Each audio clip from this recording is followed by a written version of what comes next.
Welcome back. We are joined in studio now to talk all about the big business things going on in the world. Nick Bontis, of course, as if we even need to give you an introduction here. Happy Friday to you, too. Okay, the biggest news today, that iPhone 4S. What does this really mean for Apple, and does it really do anything for RIM and BlackBerry? Let's talk about iPhone first and Apple. Honestly, people know that I'm a BlackBerry fan, but I'm being honest here. It was an underwhelming launch because the iPhone 4S doesn't really bring anything new to the table. Okay, the camera's stronger, it's 8 meg now, but honestly, do we really need more resolution in a photo? It's more difficult to actually email photos to relatives when they're actually bigger. And to have Siri voice recognition, you mean to tell me I get to go to my iPhone and say, hey, what's the weather out like today? Back in the olden days, we used to just look outside. Now, if I can have Siri actually tell me what stock to buy in the morning, then it's worth it. On the BlackBerry side, I have to say that this is now a little bit of a market opportunity because the new QNX operating system smartphones will come out first quarter of 2012.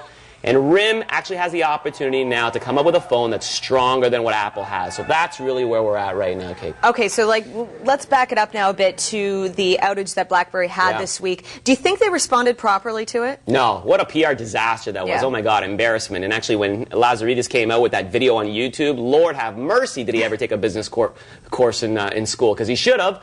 They should have been ahead of the curve on the problem. They should have actually messaged people or been out on TV or media to tell people that this was going down. And the real problem, Kate, of course, is that RIM is going to make new market share and new business in Europe, Middle East, and Africa. And that's where the big outage was. So it's very, very problematic when you're hurting the people that you're trying to get market share from. Okay, so Occupy Wall Street, now Occupy Toronto this weekend. Do you think big businesses are taking notice and making any changes? And what do you think the outcome is going to be? So you know what, I'm all for, people, participating in the right of speech and the right of demonstration. I am not for violence or any problems having to do with business. So if they want to stand there and talk about the inequality of salaries and corporate greed, they have the right and the privilege to do so. I think they should. However, having said that, the problem in Canada is nowhere near what the problem is in the U.S. or even other countries in Europe. We've got a fantastic financial downtown sector. So perhaps they're doing the right protest, but in the wrong town.